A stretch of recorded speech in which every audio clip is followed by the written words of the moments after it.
亲爱的朋友们，欢迎来到微光夜读。回家过年，表哥给我们展示他的手机屏保。我女朋友市长千金，等什么时候有空了，带她见见你们。转头，他把劳斯莱斯的车钥匙往桌上一拍：“表弟啊，你看你读这么多书有什么用？到头来还不是要给别人打工？好巧啊！”他的劳斯莱斯和女朋友都是我的。我私聊钟涵诺：“你什么时候背着我又找了个男朋友？”钟涵诺连发几个问号：“等着，我马上过来找你。我倒要看看是谁敢冒充我男朋友。”接下来开始我们本期故事，记得点击订阅并开启小铃铛。大年初二，我们全家去表哥家走亲戚。几杯酒下肚，他就上了脸。这是依云矿泉水，200多元一瓶呢，你们随便喝。我上次买多了，喝不完。表哥把几瓶矿泉水推到我们面前，大方一摆手，旁边的亲戚啧啧称奇，把水拿到手里看了又看。200，什么水这么贵？金子做的吗？大伯撇撇嘴，不屑道：“这水可不一般，能治高血糖，国外进口的呢。要不是我儿子，你们可喝不上这好东西。前年大伯还托我给表哥找工作，今年他就赚大钱了。我记得当时周助理跟我说，给他安排了个保安的活，他当保安能赚多少？居然买这么贵的矿泉水。”我默不作声，拿过一瓶矿泉水看了看。是正品，这个牌子我家里刚好也买了。我嫌口感差，没喝2瓶丢车库了。或许是他就喜欢这个牌子吧，别人的消费习惯，我也不好多说什么。有人连忙拍马屁，摆出一副笑脸：“天雄出息了啊，在外面赚了不少钱了吧？这吃的用的可不一般，我们这一辈就属天雄最争气。”表哥瞥了我一眼，故作轻松道：“还行吧，也就是赚了几个亿。”说着，他拿出手机在众人面前晃了晃。我女朋友可惜今年有事不能跟我回家，等有空了带她见见你们。照片上的少女青春靓丽，衣着不凡，众人纷纷投来羡慕的目光。我愣了下，这不是我的女朋友钟涵诺吗？有个亲戚忽然嘶了声：“我好像在哪儿见过，这是市长的千金吧？冯天雄，你该不会是吹牛吧？”冯天雄急了，打开手机，你看他情人节发的微博，我就是她男朋友。大家连忙去看，我扫了眼，也无语了。去年情人节，钟涵诺收到我的礼物，高兴得不行，专门发了条微博秀恩爱，配文：“谢谢我的冯先生，我和表哥都姓冯。”没想到这倒是给了他鱼目混珠的机会。我抬手拍了张照片发去给钟涵诺，打字逗他：“你还背着我在外面有别的男朋友？”没过2分钟，钟涵诺发来消息：“什么啊？我就和爸妈吃了个饭，怎么就多了个男朋友？等着，我马上过来找你。我倒要看看是谁敢冒充我男朋友。”冯天雄还在滔滔不绝，在众人面前摆阔：“等会儿带你们去我新买的庄园，我让人订好了位子，今晚年夜饭在那边吃。”他拍拍我的肩膀，刻意提高了声音：“表弟啊，你一年到头在外当牛做马，好不容易过年回家，可要抓紧机会好好放松一下啊。小时候看着齐贤成绩比天雄更好，没想到长大了倒是天雄更有出息。是啊，读书再多有什么用？还不是要给人家打工。”这群人话里话外都在贬低我，我懒得回应。生意场上见多了这种捧高踩低的人，只是看表哥这意思，只怕还是记恨着当年我没帮他找工作。那时候我在北京和同学创业，大伯打来电话让我给表哥找个好工作，可表哥只有初中毕业的学历，在技校时也没静下心学技术，我能给他找什么工作？当时我倒是想给他安排进公司，可我清楚表哥这人的本性，要是他知道跟我的关系，只怕会狐假虎威，到处要特权。可毕竟是一家人，我不能不帮，所以当时我明面上拒绝了大伯，转头又让周助理安排他入职，尤其跟周助理提了，别说出我的存在。我想着他找到工作了，这事也就过去了。没想到他居然还记着，我无奈地笑了笑，当着亲戚面也不好戳穿他，索性算了。没想到见我没什么反应，冯天雄变本加厉：“表弟啊，之前听说你创业去了，怎么后面没后续了？该不会是把家里钱都赔进去了？不好意思说吧。我听说二叔最近想卖房子，该不会是因为要去填你的窟窿吧？你跟哥说，哥心情好了借你点钱也不是不行。”我在心里翻了个白眼，往旁边坐了坐。这些年我早已经打拼出了自己的一番事业，手下几个公司都已经上市，作为身价100亿的总裁，自然懂得财不外露的道理。更何况和他们说了，只怕也当我是在吹牛。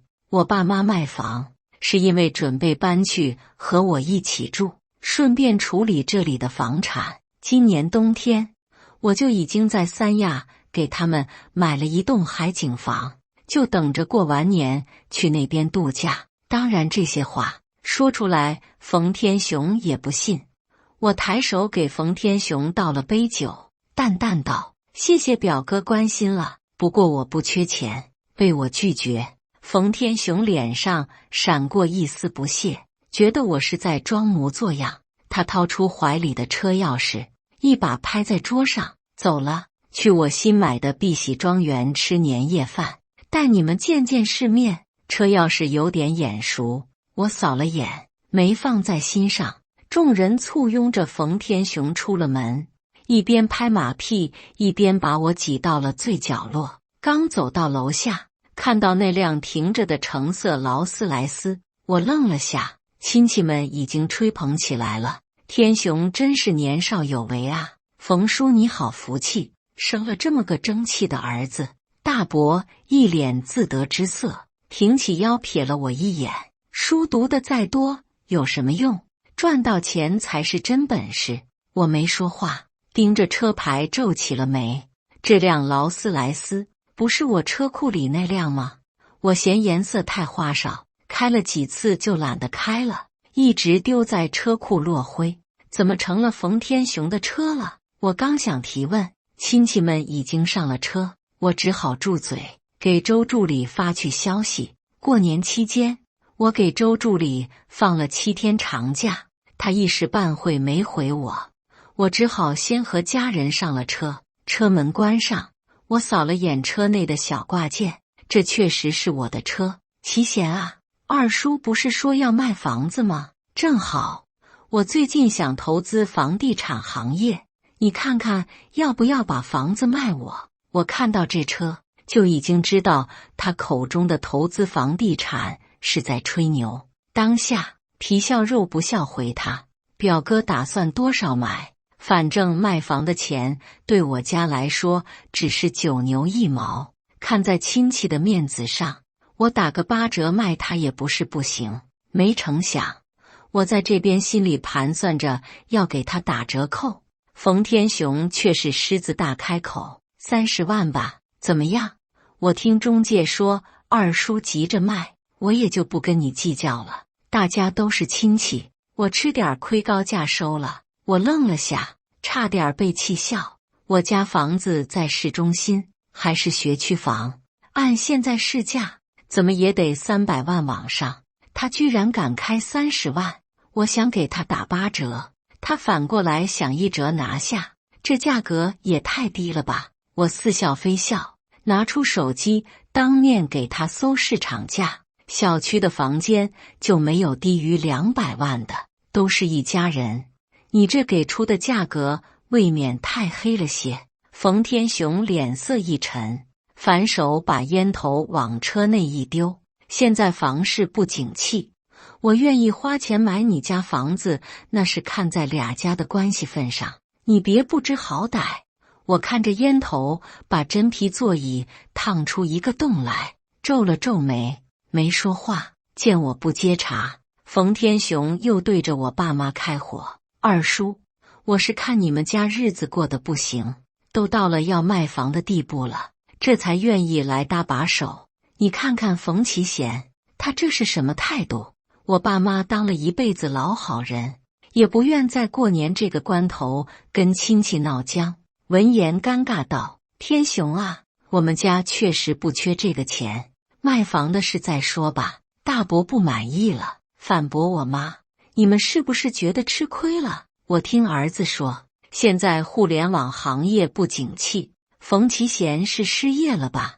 你们把房子卖给我们，我到时候让天雄给他安排个工作，算是对你们的补偿，这总行了吧？话里话外都是对我的鄙视。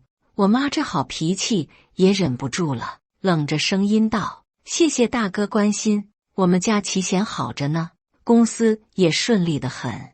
大伯只当他在吹牛硬撑，还在劝他卖房。我正要说几句，手机忽然来了消息，是周助理发我的，他家里来客人，不方便打电话，给我发了一长串短信，说明了最近发生的事。原来当初我虽然说了别让冯天雄知道是我给他安排的工作，但周助理想着冯天雄总归是我亲戚，老板的亲戚不能得罪，他不仅给冯天雄安排了保安队长的位子，工作中也对他大开方便之门。公司员工见状，以为冯天雄的靠山就是周助理，于是处处让着他。正好过年我家原本的保安和佣人都放假了，他被调过来负责安保事宜。没想到他居然胆大包天，借着职务之便，偷偷把我车库的劳斯莱斯开出去装逼。他家里那些依云矿泉水也是从我那里顺走的。总裁，碧玺庄园也是您名下的产业，我已经跟庄园负责人吴经理打了电话，到时候他会为你安排好一切的。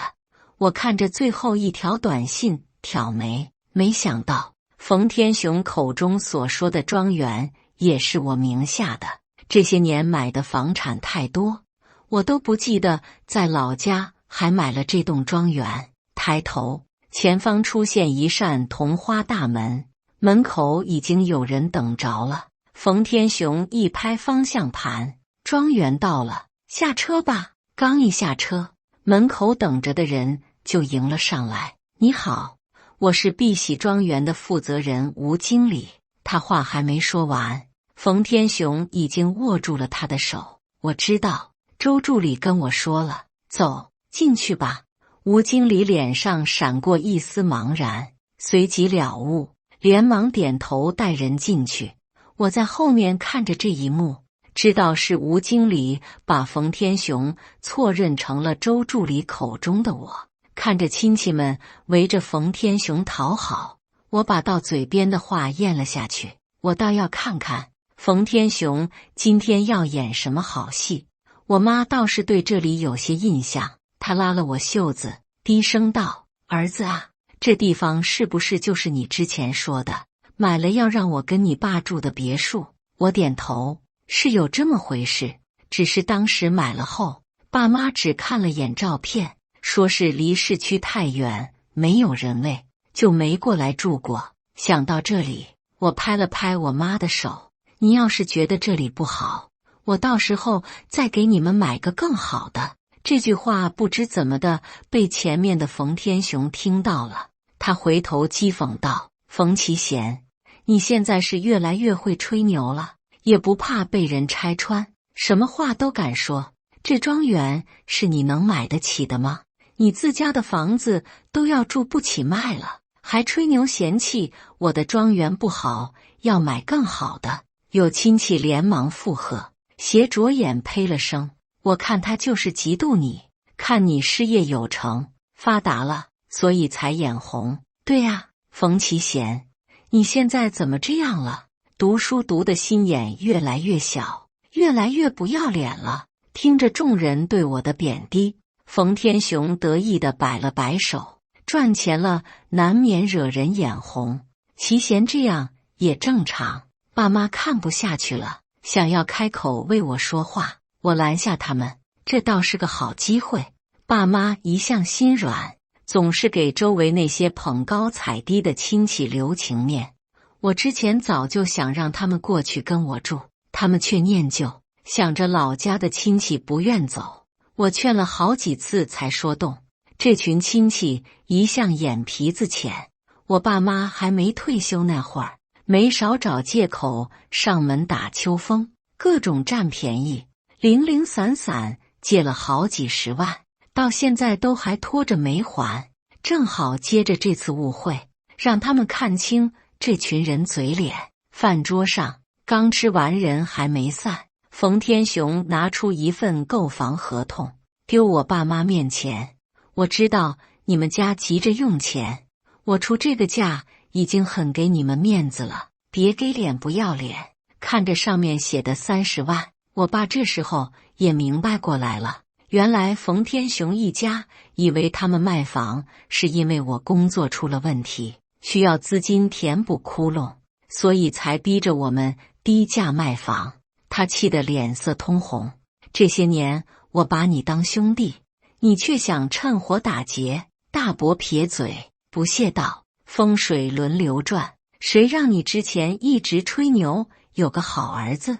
我儿子现在可比你儿子出息多了。有亲戚已经上网搜了这家庄园，忍不住倒吸了口凉气。哎呦，这庄园可要2个多亿呢！冯天雄真是有钱啊！我看看，这不是那个宏伟集团的资产吗？我听说他们总裁就是姓冯，身价100亿的那个冯总裁是吧？没想到居然就是我们家冯天雄，这说出去多有面子啊！冯天雄已经被众人捧得找不到边，脚往桌子上一搭，趾高气扬。本来怕说出来吓着你们，现在你们自己发现了，我也不藏着了。表弟啊，你说我这么有钱，会看得上你那3瓜2枣吗？赶紧把合同签了，到时候我心情好了，给你安排个打杂的工作，好让你赚钱给父母养老。亲戚们已经被庄园迷晕了眼，彻底跪倒在冯天雄的财力之下，连忙跟着一起劝我爸签字。我大伯也跟着劝，我未来儿媳可是市长千金，是你得罪不起的人，老老实实把房子卖了，咱们还是一家人。一群人抓着我爸的手，强行要往合同上按，眼见着马上要成功了，大门忽然被推开，周助理跟在钟涵诺身后进屋，目光一扫，脸色一下子绷了起来。他喊人拉开了那群人，擦着额头上的汗，小跑到我面前：总裁，是我来晚了。钟涵诺双手一抱，冷笑道：听说我多了个男朋友，我倒想看看是谁胆子这么大。见来人对着我喊总裁，众人一下子愣住。什么总裁？冯其贤不是失业了吗？对呀，你是不是认错人了？总裁在这边，是冯天雄啊。周助理没理那群人，只顾着把我爸扶到椅子上，小心翼翼的，生怕出什么差错。有人认出钟涵诺就是冯天雄手机屏幕上的女友，疑惑道：市长千金真的来了？你这话什么意思？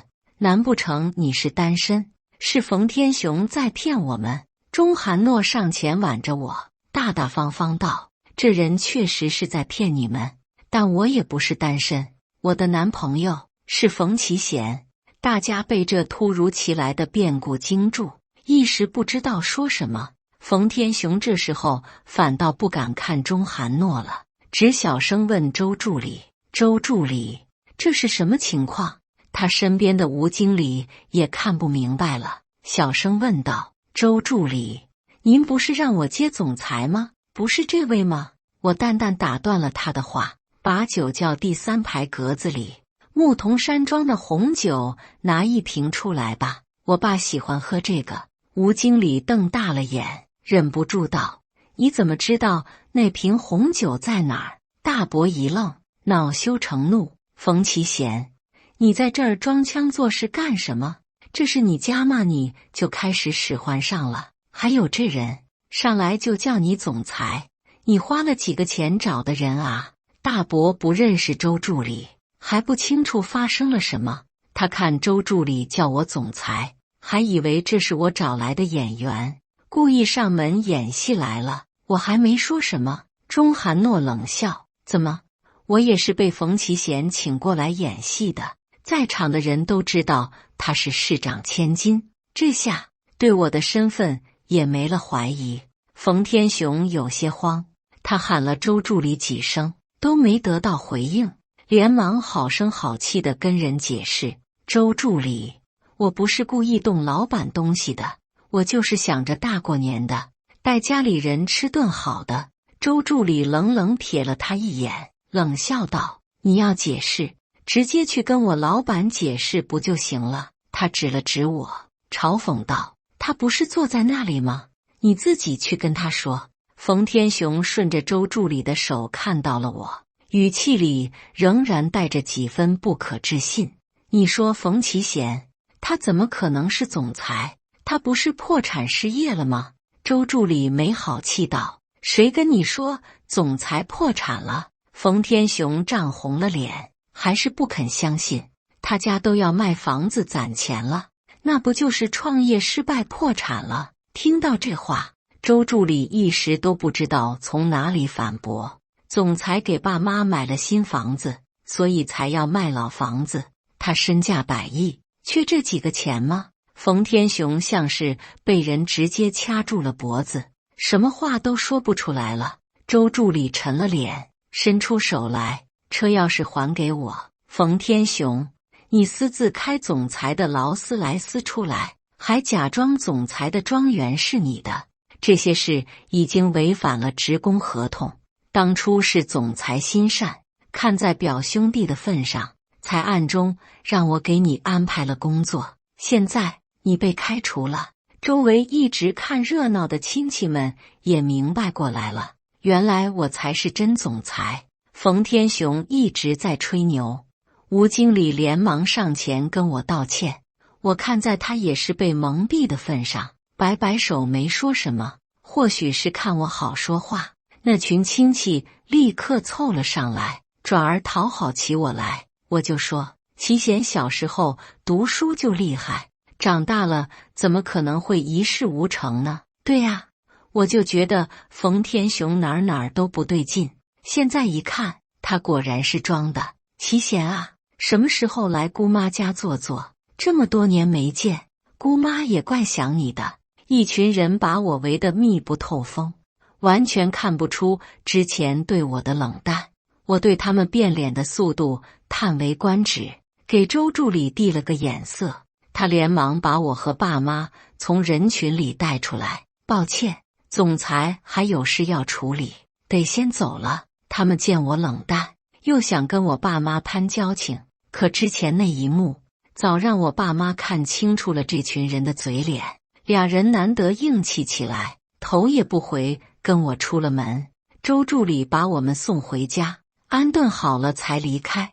我给他转了一笔不菲的加班费，让他回去好好过年。刚回到家没多久，门铃又响了，我还以为是周助理有东西忘拿了，打开门一看，居然是冯天雄一家。冯天雄搓着手，满脸讨好：“表弟啊，用你的车和房子吹牛这事，是我干的不对，我跟你道歉。你看，咱们都是亲戚，你给我整个小公司练练手呗。”我妈瞪大了眼，似乎是没想到冯天雄居然能这么不要脸，上一秒还仗势欺人，想要侵吞我们家房产，下一秒就能厚着脸皮求我给他一个公司。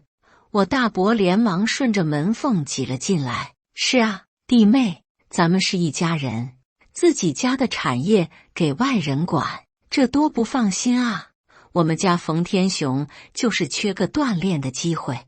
我知道冯其贤现在是总裁，手底下大大小小公司10几家，你给冯天雄分一家吗？他们这话说的理所应当，好像我不答应就是对不起他们。我还没说话，钟涵诺已经不耐烦了，没给他们留面子，冷冷道：想要公司，他有这个能力吗？但凡他真的有本事，也不至于当了好几年的保安没升职。被钟涵诺戳破幻想，冯天雄又急又气，不敢对冯天雄发火，只好指着我的鼻子骂道：冯其贤，你有本事了，开始装起来了是吧？我告诉你，你今天不分给我公司，以后可别后悔。我不耐烦道：再不出去，我打电话报警了。大伯气得不行，但眼见着物业上门，也不敢闹事，只好灰溜溜带着家人走了。我跟爸妈商量了一下，直接让他们去庄园那边住，房子交给中介去卖。本来打算过完年就带爸妈离开，没想到网上忽然传出了一条跟我有关的视频。视频里，冯天雄对着镜头哭诉，说海市有名的身价100亿的总裁冯其贤是他表弟，说我不念旧情，他跟着我干了好几年，结果我因为他开了我的劳斯莱斯就把人开除了，还说钟涵诺本来是喜欢他的，结果被我插足，横刀夺爱。说着还丢出来一些照片，都是钟涵诺来公司找我时被他偷拍的照片，还有钟涵诺微博发的自拍照。钟涵诺看着他胡编乱造，差点被气笑。我是瞎了吗？会看上这种人？我连忙安抚他，让他别为这种小事生气。但没想的是，我还没来决定处理，这条新闻就爆了，在一些大 V 的转发下爆了，不少人直接冲到我账号下骂我没良心，对家人也这么冷血无情，还骂我男小三，插足别人感情。我察觉出一丝不对，让周助理去查了下，这才知道原来对家公司见我发展得太好，于是私下联系了冯天雄，要和他联手给我造黑料，搞臭我。那些不少骂我的都是对家公司请来的水军，冯天雄折腾出来的这些破事确实对我造成了不小影响。看着因为舆论而下跌的股票，董事会专门来找我问话。与此同时，我那群亲戚也纷纷发了视频，指责我对家人的冷漠。他们之前各种讨好我，都被我关在门外，眼见着从我这里得不到好处，转头就和对家公司勾搭上来，各种编造出来的谣言一条接着一条，原本不相信的网友也动摇了。就算冯天雄说的是假的，他家这么多亲戚不可能都说谎吧？众叛亲离到这种程度，可见冯其贤平时为人有问题，才让身边这么多亲人看不惯。我听说冯天雄当时以为冯其贤资金困难要卖房，还准备买下房帮表弟一把呢。还有这事，冯其贤这也太过分了，这不是恩将仇报吗？兄弟们去网站写举报信，举报了他家公司。冯天雄见我成了众矢之的，得意洋洋打来电话：表弟，我早跟你说了，把我惹急了可不是什么好事。现在对家公司帮着我，你还要跟我斗吗？你要是现在肯把手底下公司分我一个，我可以考虑改口，跟大家说之前都是误会。对了，现在可不一样了，我要的不止这个价，你那辆劳斯莱斯不错，还有那个庄园，一起送我了吧？我冷笑着按下录音键，丢给他一句话：这么喜欢做梦，就给自己一棒子，我就算都扔水里，也不会分你一星半点。冯天雄被我堵了句，咬牙切齿：行，你可别后悔。网上对我的指责沸反盈天，我爸上网时不小心看到，跟人争论了几句，就被气到高血压住院。看着躺在病床上的父亲，我彻底火了，也不想再给他们留什么面子。我关上病房门，打电话给周助理，让公关部过来开会。公关部还没开始动作，网上关于我的负面帖子就被删除了不少。冯天雄立刻开了直播，表示我这是在封口，怕他说出对我不利的事。网民一向容易被煽动，又很容易逆反，见骂我的帖子没了，反而骂得更激烈。周助理面色为难，告诉我删帖都是对家水军在自导自演。我冷笑，既然这样，那我们也开直播。我要开直播的消息一传出去，网上立刻沸腾，大家都想看看我要怎么狡辩。直播开始那天，一大群人涌入了我的直播间，咄咄逼人。冯天雄说，跟了你那么多年，你说开除就把他开除了，你怎么解释？我挑眉，拿出当年的录音备份。当初他家里托我给他找工作，如果不是我，他现在只怕连保安都当不了。听到这话，潜伏在我直播间的冯天雄急了，连忙打字辩解，什么靠你？我能进公司都是靠我自己的本事，跟你有什么关系？他试图狡辩，当初我爸让你帮忙给我安排个工作，你当时就拒绝了，现在的工作是我自己凭能力找到的。听到他还在吹牛，我嗤笑一声，在镜头面前展示了他的简历，还有公司入职标准。我们公司里就连保安也起码要大专的学历，而冯天雄不过是初中毕业，却能一进来就当保安队长，全是因为我在暗中照顾。我要是真的对家人冷血无情，怎么可能会留下他？弹幕骂声小了些，我又拿出几本相册。我和钟涵诺在大学时就在一起了，都是彼此初恋，哪来的插足的说法？看着各种合照，网友纷纷表示狗粮吃饱了。我就说不对，正常男女朋友怎么可能连合照都没有一张？是啊，很多照片都特别糊，一看就是站很远拍的，角度也不正常。冯天雄也太恶心了吧，不仅偷人家车和房子假装是自己的，连人女朋友也要偷。我又拿出一堆聊天记录，这些都是那群亲戚过去问我家借钱的记录。我爸妈心善，连借条都没让他们打，直接就转账了。看到那些借钱记录，弹幕也发现自己被骗了，转而开始骂那群亲戚撒谎。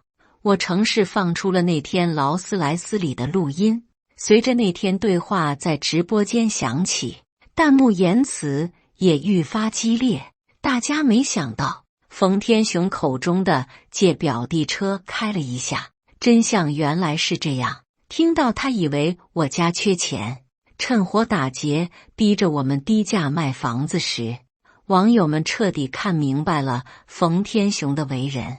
就这种人，只是开除也太便宜他了。什么是恩将仇报？这才是恩将仇报啊！这也太能吹牛了吧！偷偷把别人车开出去装自己的，被抓住，这不是活该吗？对不起，我之前被冯天雄骗了，我真以为他是苦主，没想到这是狗咬吕洞宾。随着我放出冯天雄打电话要公司的录音，群情激愤，冯天雄立刻被骂上了热搜。人怎么能贪心到这种地步？难怪之前帮忙找工作的时候要瞒着冯天雄。这种人要是知道亲戚发达了，肯定会爬上来吸血，脸皮好厚。人家看在亲戚面子上不追究就算了，他居然还得寸进尺，想要公司也不看看自己配不配。我没记错的话，这算敲诈勒索吧？冯其贤都可以去告他了。眼看舆论反转，我这次也不准备留情面了。事实证明，当我给这些人面子，只会让他们觉得我好欺负，从而变本加厉作妖。我找来律师，一边安排他们按照聊天记录去追债，一边向冯天雄提起诉讼。我劳斯莱斯被烟头烫出了个洞，光修车就要好几十万，还有网上对我的污蔑，诸如此类。冯天雄要赔的钱可不少，对家公司的暗中操作被曝光，面对记者质问，只能抱头鼠窜，股价也受影响跌了不少。就在我松了口气的时候，医院打来电话，说是我爸被闯入的冯天雄揍了一顿，刚送进 ICU。 我匆匆赶到医院，看到的就是被按在地上的冯天雄，他红着眼挣扎，看我来了，狠狠吐了口吐沫。都是你们逼我的，我就想要个公司，你们非但不给，反而想把我告上法庭。我就给车座烫了个洞，你居然要我赔几十万，还有什么乱七八糟的罪名？我爸妈都要被逼着去卖房了，你现在满意了吗？我冷冷看着他，讥讽道：这些不都是你自己做的吗？我发现你偷偷用我的资产装逼后，也只是开除了你，我有向你追责吗？可你非但不感恩我的手下留情，居然还贪心不足蛇吞象，想要从我这里拿更多。我摇摇头，看着狼狈不堪的冯天雄，害你的人是我吗？是你自己的贪心。冯天雄脸色的血色消了下去，这时候才冷静下来。他看着按住他的警察，还有地上的血迹，这才意识到自己都干了什么，当即一把鼻涕一把泪哭了起来。表弟，我知道错了，这次你就放了我吧，我们可是亲人啊，你可是身价100亿的总裁，从手里漏一点给我，就能让我不吃不喝一辈子，所以我才动了心思。我们都是一家人，你别送我进去，我还有父母要养老。我看着冯天雄终于开始后怕，嘲讽的笑笑。现在你知道我们都是亲人了，当初你误以为我破产，想逼着我爸妈30万卖房的时候，怎么不记得这点了？你说我手里漏一点就足够你吃穿不愁，可我凭什么要白给你钱花？我给你找了个清闲有钱的工作还不够？冯天雄，方才你还伤了我爸，现在怎么好意思说出一家人这3个字的？被我一连串反问逼到无话可说，冯天雄只好苍白着脸看向我妈。婶，你从小看着我长大的，你就原谅我这次吧。我妈上前狠狠甩了他一巴掌，怒声道：你叔也是看着你长大的，刚才你动手的时候怎么没想过他是你家人？大伯一家站在旁边，看着地上的血污，连劝解的话都不好意思说出口，抹着眼泪目送冯天雄被押上了警车。这件事之后，我连忙加强了医院的安保，怕还有头脑不清醒的来找事。好在我爸伤得不重，在 ICU 躺了几天伤就好得差不多了。这段时间，钟涵诺跟我一直在医院陪床，生怕老人心情受到影响。我爸拍着我的手，感慨道：现在我算是看清这群亲朋好友的嘴脸了，生米恩斗米仇啊。我叹了口气，安慰他：都过去了，那群亲戚还想找我扯皮，想打感情牌，把借我家的钱赖掉，你又不缺这几万，干嘛这么小气？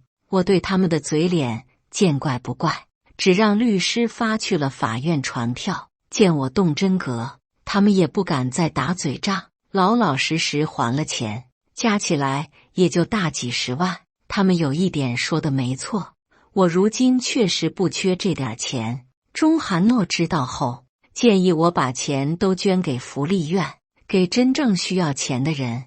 这主意不错，我立刻答应了下来。看着我宁愿做慈善，也不愿意把钱给他们，那群亲戚脸都要绿了。父亲养好伤后，我带着家人去看为他们在三亚买的海景房。飞机落地那天，冯天雄的判决书刚好出来，诽谤罪和故意伤人罪累加，一下子判了15年。这次大伯在门口磕头求了一晚，我爸也没松口答应和解。晚上他给自己倒了杯酒，摇头感慨，都是贪心害人啊。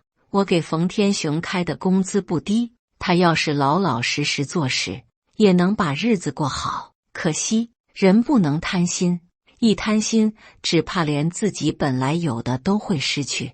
感谢大家的观看，本期故事精彩吗？欢迎大家在下方评论区吐槽。如果你喜欢这类故事，记得点击订阅微光夜读，并分享给更多的人，这会对我帮助很大。再次感谢大家的观看。